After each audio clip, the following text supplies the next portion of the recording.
지금 이 국군 포로 이 손해배상 소송이 2016년에 제기가 됐었습니다. 다시 말해서 거의 4년 전에 제기된 소송인데 금년 7월 7일 날 이제 판결이 선고됐습니다. 저는 그 소재기 이후에 2019년 그때 이 소송에 이제 참여하게 됐었습니다. 근데 2016년에 소재기를 한 이후로 법원에서 아무런 그 조치를 하지 않고 뭐 쉽게 말해서 그냥 처박아 두는 식으로 그렇게 진행해 왔었습니다. 그래서 제가 2016년에 이제 참여를 하고 그때 이제 문제가 된 게 이제 송달이 문제였는데 아마도 제 기억에는 우리 그 물망초의 이재원 변호사님이 이제 공시송달 해주세요 이렇게 법원에 신청을 해가지고 법원이 공시송달을 명하는 바람에 소송이 이제 진행될 수 있게 됐고 한 4-4차례 재판 준비 절차를 거쳐서 변론 절차 2-3차례를 거쳐서 이제 7월 7일 판결이 선고되기에 이르렀습니다. 당초에 이 소송을 제기를 해서 이 국군 포로에 대한 북한의 또 그 수령의 책임을 우리 법정에서 직접 묻자 이런 그 생각을 하신 분이 우리 물망초의 박선영 이사장님이었고 참 그래서 그 부분에 대해서 대단히 그 존경스러운 생각을 하고 오늘 이 판결이 있기까지 우리 박선영 이사장님 그러한 사고 생각이 없었더라면 과연 이런 판결이 가능했겠나 하는 그런 생각이 듭니다. 먼저 말씀드리고 싶고 지금 이 판결이 이제 나게 된 것은 무엇보다도 북한에 대해서 우리 국내 법원이 재판권을 행사할 수 있느냐 라는 게 제일 문제가 됐습니다. 그 북한이라는 게 뭐 줄여서 북한인데 자기들 말로는 조선민주주의 인민공화국이지 않습니까? 그래서 조선민주주의 인민공화국을 우리 법정에 피고로 세워서 재판할 수 있느냐? 또 북한에 있으면서 북한의 수령을 자처하고 있는 김정은이를 우리 법정에 피고로 세울 수 있느냐? 그래서 우리 법원이 재판권을 행사해서 판결할 수 있느냐 하는 게 이제 무엇보다도 제일 문제가 된 사건인데 우리 법원이 재판권 행사할 수 있다라고 판결해서 손해배상금을 지급해라 라고 판결을 했다는 것입니다. 이런 것이 가능하게 된 가장 기본적인 이유는 우리 법정에서 북한이 국가가 아니다라는 것이기 때문입니다. 지금 그 국제법상 외국 국가의 주권 면제 이론이라는 것이 국제법상 일반적으로 인정이 되고 있는데 국내 법원이 외국을 피고로 해서 재판권을 행사를 하면 뭐 여러분 그냥 상식적으로 생각해 보시더라도 주권 평등의 침해고 상대방 외국에 대한 재판권을 행사한다는 게 주권에 대한 침해가 될 수 있죠. 그래서 전통적으로는 이제 모든 경우에 외국은 국내 법원의 법정의 피고에서 재판권 행사로부터 면제된다라는 이제 절대적 면제 이론이 널리 인정되고 있었는데 그 국가의 이제 경제 활동이 아주 많이 활발하게 됐죠. 뭐 쉬운 대로 국가가 코로나로 물건을 마스크를 산다든지 이런 정부 조달이라든지 그런데 돈을 안 준다. 뭐 이런 경우에 주권 면제 때문에 재판권 행사할 수 없다는 것은 그거는 잘못된 거 아니냐 이렇게 해서 이제 상대적 주권 면제 이론으로 국제법 이론이 발전했습니다. 그래서 사적인 경제 주체로서의 국가의 행위에 대해서는 외국의 국내 법원이 재판권을 행사할 수 있다고 바뀌었는데 아직까지는 외국의 그 어떤 국가의 불법 행위로 인한 손해배상 책임, 테러, 고문, 뭐 이런 납치 이런 외국의 불법 행위로 인한 손해배상 책임의 경우에도 재판권 면제는 인정될 수 없다라고 해야 되지 않느냐라고 하는 주장들이 많이 나오고 있습니다만 아직까지 국제법의 발전 단계는 거기까지 가지는 못한 것으로 보여집니다. 그래서 만약에 북한이 우리 법정에서 국가라고 한다면 다시 말씀드리면 그 국가가 되면 외국이 되는 거죠. 외국이 되면 우리 법원은 재판권이 없다. 왜냐하면은 국가가 그 재판권으로부터 면제되기 때문에 재판권이 없다는 이유로 이 소송은 문전에서 각하되고 끝났을 겁니다. 그런데 우리 법정에서 우리 헌법 법률 체계 하에서 북한은 국가가 아니죠. 북한은 국가가 아니고 우리 헌법의 영토 조항이라든지 북한은 우리가 회복해야 될 십지국 미수국 지구인데 북한 공산당이 인민군이 강제로 그 지역을 점령하고 있는 그런 상태에 있는 것일 뿐이지 국가가 아니다라는 겁니다. 그래서 그것을 이 판결에서 직접적으로 민사 판결에서 직접적으로 선언해 준 그런 의미가 있는 겁니다. 기존의 그 대법원이라든지 헌법재판소에서는 이제 국가보안법하고 관련해서 북한이 국가가 아니다라는 걸 명백히 판시를 해왔습니다. 북한을 국제법과 국내법적으로 독립한 국가로 취급할 수 없다라고 대법원에서 2008년도에 판결한 것도 있고 뭐 그렇습니다만 그래서 제가 이제 2019년에 이 소송에 이제 뒤늦게 이제 참여를 했을 때 사실은 뭐 솔직히 이 소송이 무슨 조선민주주의인민공화국 김정은이를 피고로 소송을 제기해가지고 손해배상 하라는 소송을 했단다. 그 만화가 뭐 황당한 소리 하네 그게 무슨 정치적인 그런 소송이지 그게 뭐 될 거라고 뭐 그러냐 뭐 이런 식의 황당하다 뭐 이런 생각을 하는 분들도 사실 많이 있었던 걸로 압니다. 근데 제가 법률적으로 검토를 해보니까 이게 법률적으로 되는 소송이다 라고 제가 결론을 내리고 확신을 가졌는데 그 이유는 바로 북한이 국가가 아니기 때문에 우리가 재판권 행사하는데 아무런 문제가 없다.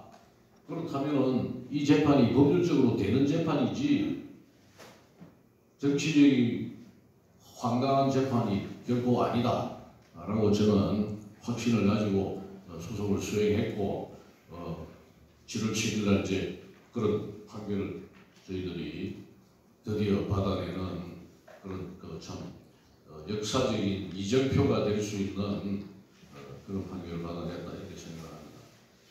그래서 지금 북한의 원비어라든지 아까 그 발표자께서 하신 김동식 목사라든지 미국 법원에서 북한 피고로 판결했지 않습니까? 그런데 미국은 북한을 국가로 봅니다. 국가로. 미국이 북한이 미수국 지구 단체다 이렇게 할 수는 없는 이야기니까 국가로 보는데 그러면은 그 주권 면제 걸릴 텐데 미국은 어떻게 재판권을 행사해서 판결을 하고 했느냐 이런 의문이 들죠. 근데 그것은 미국의 그 국내법을 만들었습니다. 외국 주권 면제법이다 해가지고 Foreign Sovereign Immunity Act of 1976 그러니까 1976년에 외국 주권 면제법이라고 하는 미국 국내법을 만들어 가지고 외국이라 하더라도 이런 경우는 미국 법원이 재판권 행사할 수 있어라고 규정을 하고 그 국내법에 따라서 재판권을 행사하고 이렇게 해온 겁니다. 근데 이제 그 중에 아까 이야기한 사경제 주체로서의 행위의 경우는 물론 주권 면제가 인정되지 않고 미국 국내법원이 재판권 인정할 수 있다고 규정이 있고 거기에 더해서 미국 그 주권 면제법에는 그 외국이 테러 지원국으로 지정된 외국이 일 것 첫째. 그다음에 이제 그 외국의 그 영역 내에서 고문, 테러, 기타 이런 불법 행위가 저질러졌을 것. 그 피해자가 미국 시민권자일 것. 그다음에 네 번째로 다른 구제 수단이 없을 것. 이런 한 4가지 요건이 충족되는 경우에는 미국 국내법원이 재판권 행사할 수 있다라는 그 규정이 있었습니다. 그래서 그 원비어 사건이 났을 당시는 미국이 그 북한을 테러 지원국으로 지정했다가 그걸 해제를 해서 그 당시에는 테러 지원국이 아니었습니다.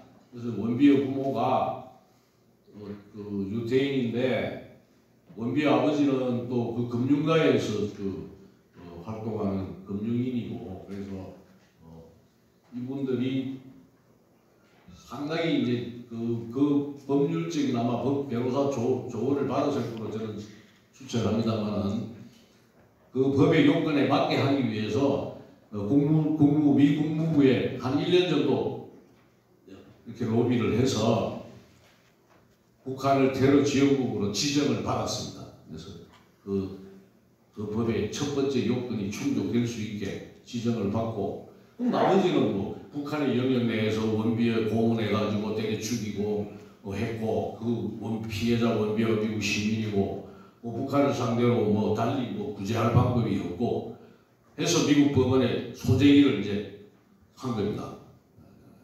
5억 달러 판결 났죠. 5억 달러 6천억 우리도 그러니까 미국이 재판권을 행사하고 이렇게 된 건데 우리 같은 경우는 북한이 우리나라는 그런 외국 주권 면제법이 국내법이 없는데 북한이 국가가 아니기 때문에 우리가 재판권을 행사했고 북한이 국가가 아닌 것 너무나 명백하지 않습니까? 북한은 국가가 아니죠. 김정은이의 폭정에 지배당하고 있는 그 주민들을 우리가 구출해내야 되는 그런 단체일 뿐이다 이거야. 그래서 저희들이 그 준비 서면에서도 그렇게 그럼 그 북한의 성격이 뭐냐고 재판장이 이제 물었어요. 그래서 저희들이 저희 변호인단에서 이제 그 설명에서 주장한 것이 뭐냐면은 사실상에 지방 정부와 유사한 그런 단체다. 그래서 비법인 사단일 뿐이다 라고 했고 이제 언젠가 우리가 자유통일을 해서 우리 영토에 들어와야 되는 그런 단체일 뿐이다라는 그런 판결을 했다는데 그래서 저는 대풀이 강조하고 싶습니다. 시간 관계로 자료에 자세한 이야기도 있었습니다만 다음에 수령 김정은이에 대해서 책임을 묻는 근거가 뭐냐 이렇게 했습니다. 그래서 699 포로를 지금 안 돌려준 거는 6.25 정전협정 이후에 억류하고 안 돌려준 거니 53년도면 김일성이가 한 짓인데 김정은이한테 책임을 묻느냐 그게 근거가 뭐냐라고 했는데 그래서 저희 대리인들이 주장하기를 김일성이의 불법 행위인 책임이 김정일에게 상속되고 김정일이가 또 불법 행위를 했는데 그것이 김정은이에게 상속되고 이렇게 상속 지분이 또 어떻다 이렇게 했는데 지금 이 사건에서 원고가 된 두 분들은 2000년, 2001년에 북한에서 탈북 귀환을 하셨기 때문에 그 당시 김정일이 때입니다. 김정일이 때고 그래서 김정은이 때는 이분들이 우리 대한민국에 계실 때이기 때문에 그런 식으로 상속을 해서 상속 지분 이렇게 했는데 저는 그 부분은 좀 아쉽습니다. 그래서 앞으로 또 이 소송을 이제 이런 소송을 할 거로 보는데 하게 되면 저는 그런 상속 지분 뭐 21분의 몇, 뭐 15분의 몇 이게 아니고 김일성이 불법행위 책임은 100% 김정일이가 상속한 것이다. 수령의 지위에서 저지른 불법행위 그로 인한 배상 책임이 생겼는데 지 후계자로 김정일이를 해서 상속을 시켰다면 전부 다 상속했고 단독 상속했다고 봐야지. 뭐 그 옆에 있는 뭐 형제, 자매, 뭐 엄마 그 무슨 아니잖아요 그게. 근데 또 그 김정일이가 또 죽었어. 그러면은 그 책임 손해배상 채무를 수령이 돼서 다 지가 다 승계한 김정은이가 단독으로 상속해서 100% 책임져야 된다고 하는 것이 오히려 그 사실에 맞다고 저는 보고 추후에 재판한 소송을 제기하는 일이 있으면 저는 그런 이론을 구성해서 한번 법원의 판단을 받아보려고 그런 생각을 합니다. 그리고 이 수령에 대한 민사 책임도 이 국가의 그 원수가 외국의 재판권에 복종하는 건 면제됩니다. 그래서 마찬가지로 김정은이니까 북한이 국가가 아니기 때문에 우리 법정에서는 얼마든지 국가의 통치자 역할을 하고 있는 김정은에 대해서도 재판권 행사에서 책임을 물을 수 있다라는 이야기를 드리고 마지막으로 그 집행에 대해서 지금 그래서 이제 이 판결이 났을 때 저희들이 또 그 다른 변호사님들을 이렇게 찾아보시고 해가지고 그 임종석 씨가 재단을 만들어서 남북경제문화협력재단이라는 걸 만들어가지고 북한 조선중앙TV에 저작권료를 주고 뭐 이런 북한에 평양에 가서 협정을 맺어왔습니다. 맺어와가지고 매년 종편에서는 2천만 원씩 뭐 KBS나 이런 뭐 공중파 방송에서는 1년에 100만 원씩 자기가 정해가지고 그걸 징수를 했어요. 그래가지고 2008년까지 북한에 보내다가 박광자 씨 사건 때문에 이제 대북 송금이 중단되니까 매년 모아가지고 매년 법원에 공탁을 지금까지 해오고 있습니다. 그 다음에 공탁이 시효가 10년이고 10년 동안 안 찾아가면 국고로 기소되기 때문에 10년 되기 한두 달 전에 그 공탁을 회수해가지고 다시 공탁을 하는 식으로 아주 그 충실하게 지금 북한에 돈 주려고 공탁을 해놓고 있는데 그래서 2008년도, 2009년도, 2010년도 지금 10년이 되기 때문에 그 부분은 지금 회수해가지고 다시 새로 공탁을 하고 있는 상황이라서 집행할 재산이 있다 하는 것은 분명한데 그래서 제가 이 판결 이후에 집행을 해서 우리 국군보로 보내신 거란데 딱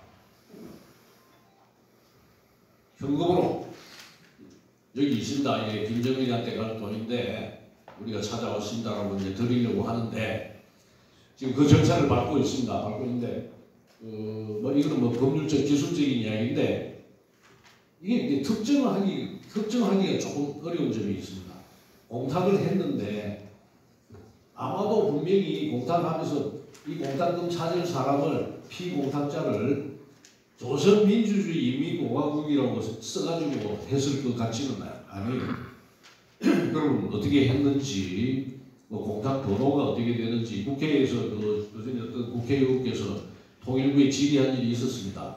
자료를 내라 그랬는데 공탁 번호는 뭐 자료 제공해 드릴 수가 없습니다. 이렇게 통일부에서 그렇게 해서 지금 공탁 번호를 알아야 된다고. 근데 뭐 제가 또 그 강제집행 책에 찾아보니까 번호 쓰면 좋지만 꼭 안 써도 좋다고 하는데도 법원에 좀 알려달라 하니까 안 알려줍니다. 그래서 지금 그 공탁금 찾는데 법원이 조금 비협조적으로 나오고 있는데 제가 하여튼 생각하고 있는 여러 가지 방법이 있습니다. 그래서 어떻게 해서든지 간에 집행을 해서 이 판결이 그냥 종이 쪽지가 아니다라는 것을 분명히 보여드리려고 하고 있습니다. 그리고 지금 마지막으로 이게 지금 해외 집행 이야기를 하셨는데 이 판결이 공시송달에 의해서 받은 판결이기 때문에 외국에서 이제 집행 판결을 받아가지고 외국에 집행을 할 때는 그 부분 때문에 아마 문제가 될 수 있을 겁니다. 그 우리 외국 판결을 우리 법원 우리나라에 가져와서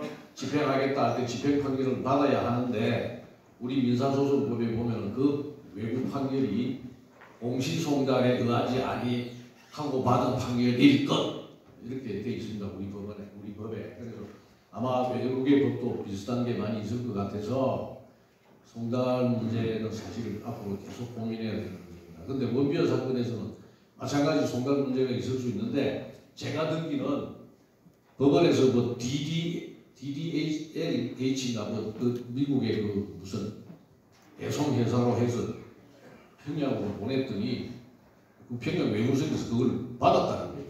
알고 받았는지 모르고 받았는지.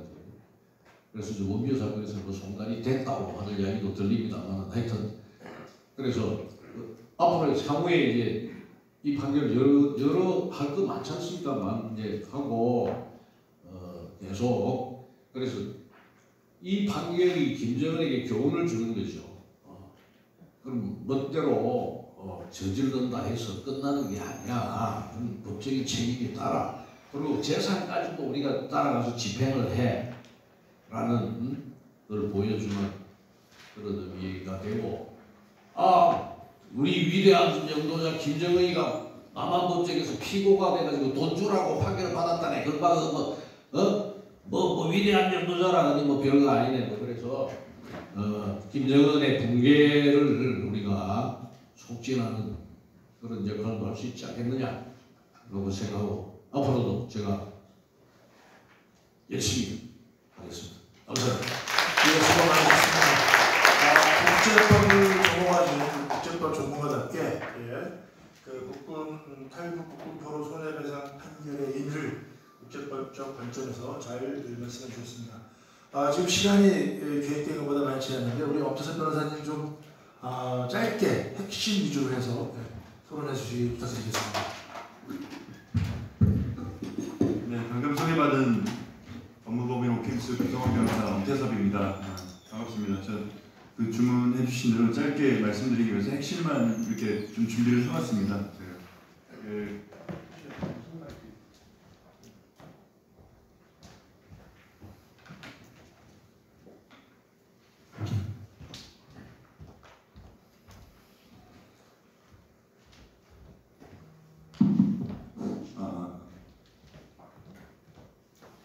제가 좌표 좀 연결해서 저 일어서서 좀 하겠습니다. 안 나와가지고.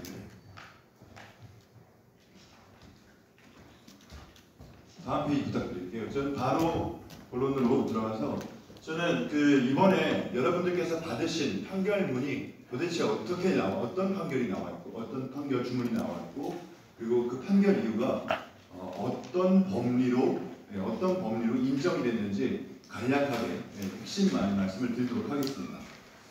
판결 주문의 내용은 보시는 바와 같습니다. 여러분들이 이제 각 가정에서 받아보신 판결문의 첫 페이지에 나와 있는 내용입니다. 보시다시피 첫 번째, 피고들은 여기서 말하는 피고들은 피고 1 조선민주주의 인민공화국 그리고 피고 2는 김정은입니다. 그 피고들은 공동하여 원고들에게 여기서 원고들은 이번 소송에 참여하신 한 어르신과 노 어르신 두 분을 말씀을 하고요. 각 2,100만 원 및 위 각 돈에 대해서 원고 한 어르신에 대해서는 2001년 11월 3일부터 그리고 원고 노 어르신에 대해서는 2000년 6월 18일부터 이 날짜가 각각 어르신들께서 북한에서 탈북해서 저희 대한민국으로 돌아오신 날짜입니다. 그 날짜가 이 피고들, 즉 북한의 불법행위가 종료된 시점이기 때문에 그 시점부터 각 2019년 5월 23일까지는 연 5%예요. 여기서 말하는 2019년 5월 23일은 작년이죠. 작년에 재판 과정에서 2016년부터 19년 5월까지 쭉 송달, 우리가 불법행위, 너네들은 불법행위에 대해서 손해를 배상하라라고 쓰여져 있는 그 소장이 북한한테 전달된 시점, 즉 공시 송달된 그 시점입니다. 2019년 5월 23일까지는 소총법상 위한 5% 그리고 그 다음 날부터 다 갚는 날까지 그러니까 이 두 분 원고분들께서 실제로 2,100만 원을 수령하시는 그 날까지는 연 12%의 이자를 더해서 지급하라라는 내용의 판결 주문 내용이고요. 두 번째, 소송 비용은 피고들이 부담한다. 여기서 이제 우리 원고분들께서는 소송 비용, 즉 법원에 납부한 인지세라든가 송달료라든가 변호사 비용이라든가 이런 각종 비용들도 지급을 하셨는데 그 부분도 마찬가지 지급을 하라. 그리고 가집행할 수 있다라는 내용으로 판결 주문이 나왔습니다. 지금은 이제 가집행이 필요 없죠. 완전히 판결 확정이 됐기 때문에요. 원래 1심에서 2심 만약에 이 1심 판결에 대해서 북한이 항소를 했다고 한다면 판결이 확정이 안 되겠죠. 판결이 확정이 안 된 상태에서는 우리가 직접 확정이 되지 않은 판결문을 갖고 원래는 집행할 수는 없지만 가집행 명령은 확정이 되지 않은 판결의 경우에도 2심, 3심 계속해서 길어지면은 원고들의 피해가 계속 늘어나기 때문에 미리 집행할 수 있게끔 이렇게 선고를 해준 것입니다. 다음. 자, 판결의 주된 내용 중에 판결 이후의 주된 내용입니다. 판결 이후. 원고들은 민법상 비법인 사단인 피고 북한의 대표자 김일성, 김정일의 불법행위로 고통을 입은 바 북한에 대해서는 비법인 사단에 준용되는 민법 35조 1항 그리고 김정은에 대해서는 김일성, 김정일의 상속인으로서 각 위자료를 지급을 구한다. 그리고 위자료의 전체 금액은 원고들이 주장하는 6억 원이 된다라는 부분을 판결 이유에다가 아주 간명하고 명시적으로 작성했습니다. 자, 그렇다고 한다면 큰 틀에서는 김일성과 김정일의 불법행위가 원인의 주된 이유인 것이고요. 그런 불법행위로 인해서 발생된 위자료를 북한은 자연인이 아니죠. 필다리가 달려있는 곳이 아닙니다. 어떤 법인이죠. 하나의 비법인 사단으로서 그 단체에게 책임을 물으려면 민법 35조 1항의 법리가 반드시 필요하고요. 그리고 김정은은 여러분들께서 북한에서 고생을 하실 때 태어나지도 않았던 인물입니다. 그런데 그 태어나지도 않았던 인물에게 책임을 물리기 위해서는 바로 우리 민법상 상속 법리가 필요했던 것입니다. 다음. 자, 그래서 첫 번째 북한의 조선민주주의인민공화국의 책임 근거는 우리 민법상 35조의 법인의 불법행위 능력이라고 했어요. 법인은 대표자가 그 직무에 관해서 타인에게 가한 손해를 배상할 책임이 있다. 그리고 그 대표자는 그로 인해서 본인의 책임을 면하지 못한다라고 되어 있습니다. 여기서 법인은요, 바로 북한을 의미하죠. 북한은 이사기타 대표자, 여기서 대표자는 누구겠습니까? 김일성, 김정일이겠죠. 김일성, 김정일이 그 직무에 관하여, 여기서 말하는 직무는 조선민주주의인민공화국 사회주의 헌법을 의미합니다. 그 사회주의 헌법상 그들의 직무에 관해서 타인에게, 여기서 타인이 바로 여러분들이시죠. 원고들입니다. 여기서 말하는 타인은 조선민주주의인민공화국에 속해 있는 그 조직원이 아닌 대한민국 국민입니다. 여러분들은 43호라고 부르면서 마치 그 조직의 일원으로 그 당시에 불렸지만 우리 법원은 여러분들은 조선민주주의인민공화국의 조직 내에 있는 그 일원이 아니라 대한민국 국민이라는 점이죠. 다른 사람이란 겁니다. 타인에게 가한 손해, 여러분들께서 47년 동안 받으신 그 정신적 손해, 그 손해를 배상할 책임이 있다라는 이 민법상 조문을 통해서 바로 북한 정권에게 책임을 물을 수 있었던 것입니다. 다음. 네, 그래서 방금 전에 말씀드렸던 그 내용입니다. 대표 기관의 행위, 여기서 말하는 대표는 김일성과 김정일이겠죠. 그리고 직무에 관한 행위, 북한의 사회주의 헌법을 의미합니다. 그리고 타인은 북한의 일원이 아닌 대한민국 국민인 여러분들을 의미하고요. 여러분들께서 받으신 손해, 47년 동안 받은 정신적 손해, 그리고 육체적 손해, 재산적 손해, 이 모든 것들을 의미합니다. 이 요건들이 완전히 갖춰졌기 때문에 바로 피고 1, 북한 조선민주주의인민공화국에 대해서 우리가 민법상 손해배상 책임을 물을 수 있었던 겁니다. 자, 두 번째는 이제 김정은의 책임입니다. 김정은은 아까 앞서 말씀드렸던 것처럼 상속 법리로 우리가 손해배상 책임을 물을 수 있었던 것이고요. 우리 민법상 1005조 그리고 1009조에 각각 근거들이 나와 있습니다. 여기서 상속인은 김정은입니다. 상속인은 상속이 개시된 때로부터 피상속인의 재산에 관한 포괄적 권리 의무를 승계한다. 상속인은 김정은이고요. 상속이 개시된 때는 김일성과 김정일이 사망한 때입니다. 사망했을 때 상속이 개시됩니다. 사망한 때로부터 피상속인, 즉 김일성과 김정일을 의미하죠. 그 사람들의 재산에 관한 포괄적 권리 의무를 승계한다. 여기서 말하는 재산에 관한 포괄적 권리 의무는 김일성과 김정일이 지은 불법 행위에 따른 여러분들에 대한 손해배상 책임도 전부 다 김정은이가 승계를 한다라는 의미입니다. 포괄적으로 채무도 전부 다 승계한다라는 의미입니다. 안타까운 것은 이 바로 두 번째 법정 상속분 때문이죠. 앞서 그 구충서 변호사님께서 말씀하셨던 것처럼 당연히 통치자로서 상속은 김일성과 김정일 모두의 그들의 여러분들에 대한 손해배상 책임 전부를 승계받아야 함이 마땅하나 우리 법원에서는 우리 민법은 배우자와 자식의 숫자를 균분해서 동순위의 상속인이 수인이 되는 그 상속분은 균분으로 한다라는 이 조문이 있기 때문에 안타깝게도 김일성의 자식 5과 배우자 1명 그리고 김정일의 자식 6과 배우자 1명 그들에게 균분해서 물론 배우자는 1.5죠. 균분해서 상속이 된 겁니다. 그렇기 때문에 김정은에게까지 내려왔을 때는 13분의 2 그리고 거기다 곱하기 15분의 2라는 안타까운 비율의 숫자가 상속분으로 정해진 것입니다. 이 두 개 조문이 김정은의 책임을 물을 수 있는 그 근거 조문이 되었고요. 다른 만약에 앞으로 다른 재판이 유사한 재판이 이어지게 된다면은 그 법리를 어떻게 하면 깰 수 있을까를 고민을 하겠습니다만은 일단 이번 판결에서는 이와 같은 내용들이 주된 근거가 되었습니다. 다음.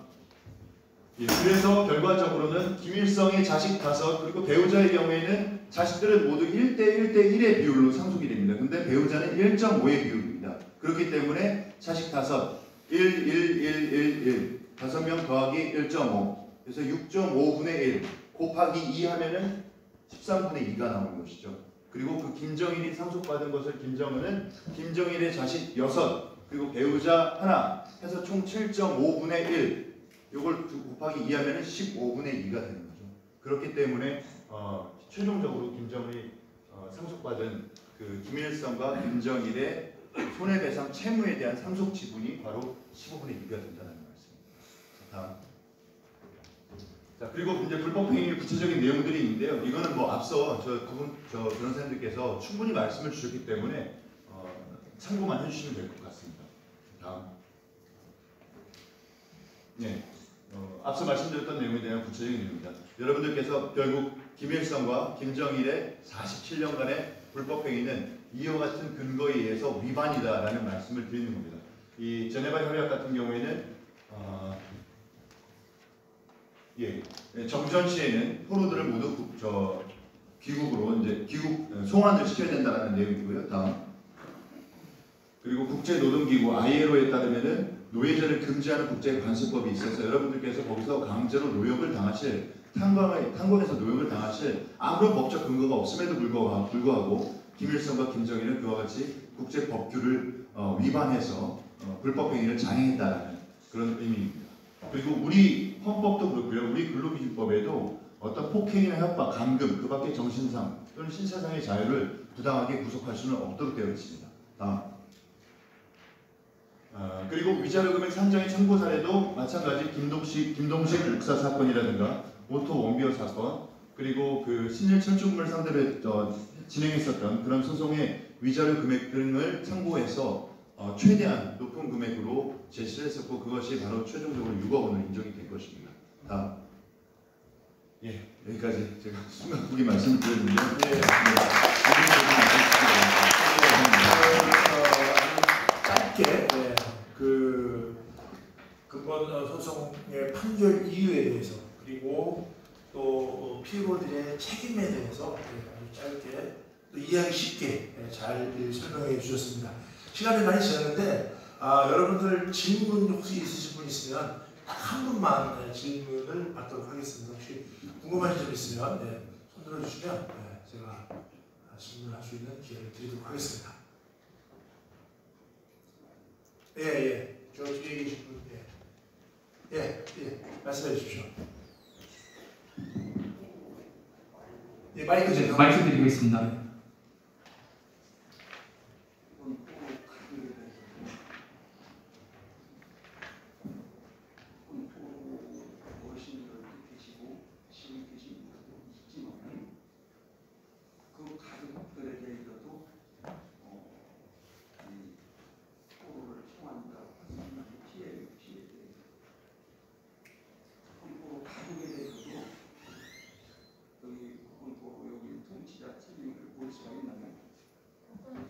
예, 국군포로 가족에 대해서도 예, 우리 통치자에 대한 책임을 묻듯이 책임을 물 수 있느냐라고 예. 질문하셨습니다. 예, 당연히 할 수 있고요. 그 원비호 사건이나 김동식 목사 사건 보다 가족들이 소송을 해서 승소한 겁니다. 앞으로도 아마 그 이번에 소송하지 예지 않으신 생존 국군포로 어르신들 그리고 이미 별세하신 58명 국군포로 어르신들의 유족들이 아마 후속 소송을 제기하실 것으로 예상하고 있습니다.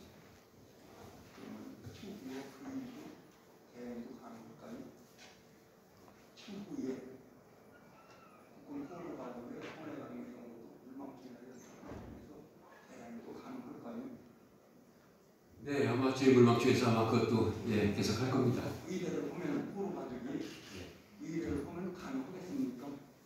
네, 이의로 할수 가능성이 있겠습니까? 예, 우리 뭐 예, 이사님께서 하실 의지를 갖고 있는 걸로 알고 있습니다. 생존에 계신 어르신들을 먼저 하고요. 그다음에 어르신들이 다 끝나면 가족의 가족도 포로 가족의 우리나라에 일단 1순위는 생존에 계신 어르신들. 그게 그 후에 가족들도 네네. 그런 네. 분들 예, 맞습니다. 알았습니다. 예, 감사합니다. 예, 오늘 그 정전 67주년을 맞이해서 우리 그 이명수 위원님께서 주최하시고 예, 물망초 산업의 물망초 전쟁 범죄조사위원회 그리고 국군보성원위원회 그리고 6.25 범국민운동본부에서 주관한 세미나가 진행되었습니다. 시간이 다소 지났는데요.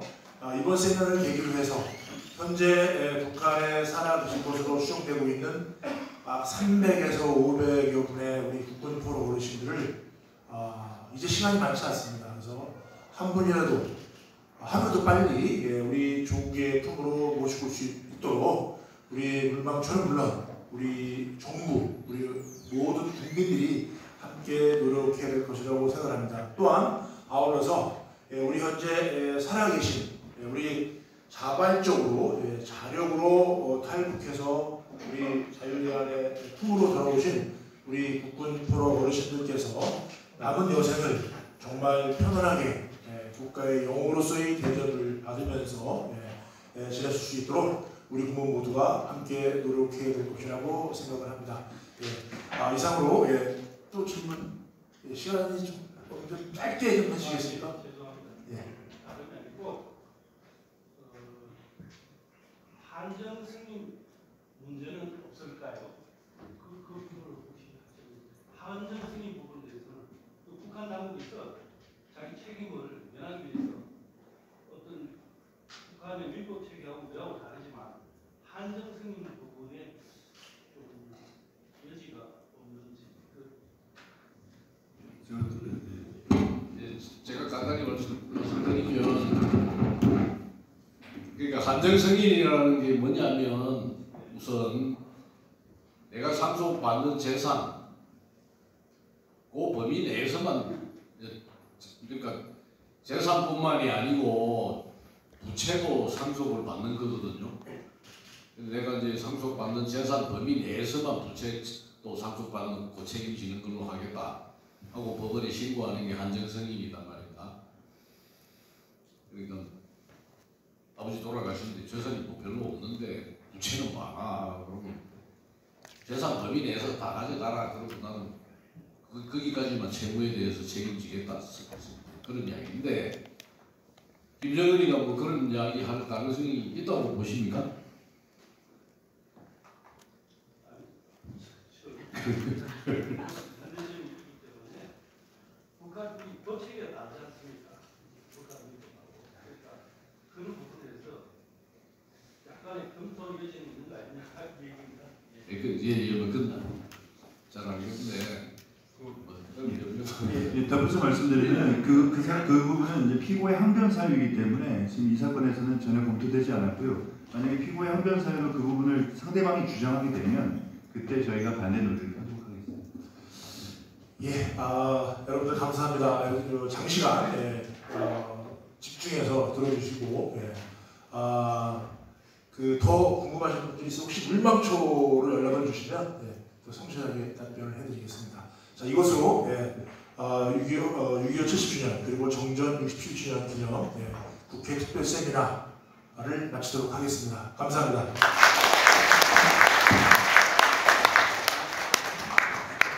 대한민국 법원이 최초로 북한 정권을 법정에 세워 이뤄낸 결과를 잘 알 수 있었습니다. 뜻깊은 세미나를 준비해주신 모든 분들께 감사 인사를 드리며 특히 발제와 토론을 맡아주신 분들께 다시 한번 큰 박수 부탁드립니다. 이로써 윤명주 국회의원이 주최하고 사단법인 물망초 국군포로송환위원회, 전쟁범죄조사위원회, 사단법인 6.25공원 국민운동본부가 주관하는 정전 67주년 및 국군포로 손해배상 판결 관련 특별 세미나가 마무리되었습니다. 끝까지 참석해주신 레이빈 여러분께 다시 한번 깊은 감사의 인사를 드립니다. 다음에 더 좋은 자리에서 뵙도록 하겠습니다. 감사합니다. 오늘부터 근무하시거든요. 근데 이게 이 아이템을 숨겨놔주는 거라 어떻게 되지?